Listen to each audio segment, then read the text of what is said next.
में इसका mass find out करना है। ये सिस्टम इक्विलिब्रियम में है, यहाँ से ये अटैच है इस पर।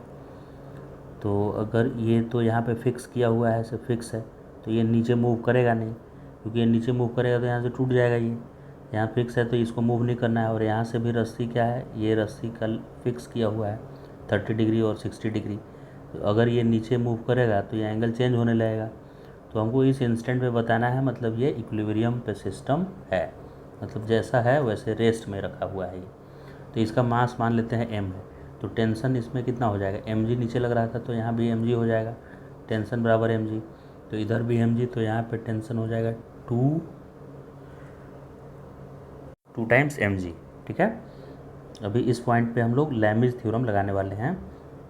इधर की तरफ टेंशन T2 है जिसका वैल्यू ऑलरेडी 100 गिवन है, और इधर क्या है, T1 है।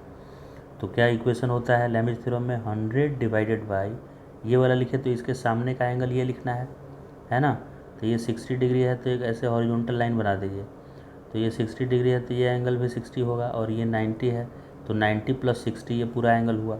तो 100 divided by sine of 90 plus 60 equals two, ये इधर का फोर्स, नीचे का फोर्स, नीचे कितना फोर्स लग रहा था इस तरफ, इसको mg लिए थे तो 2 बार ऐसे आके 2 mg आया था।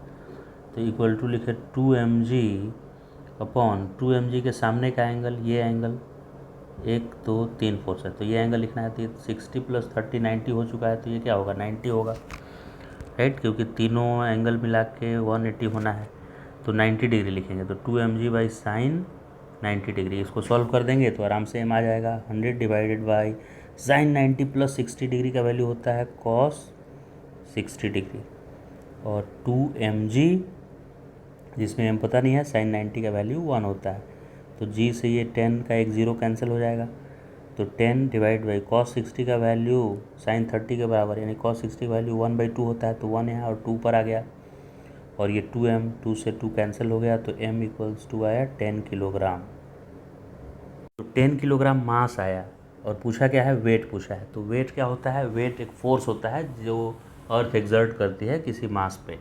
तो ये 10 kg पे अर्थ कितना फोर्स एग्जर्ट करेगी, mg फोर्स। तो 10 m का वैल्यू और g का वैल्यू भी 10, तो 10 × 10 100 आ गया, तो 100 न्यूटन वेट दिखाएगा।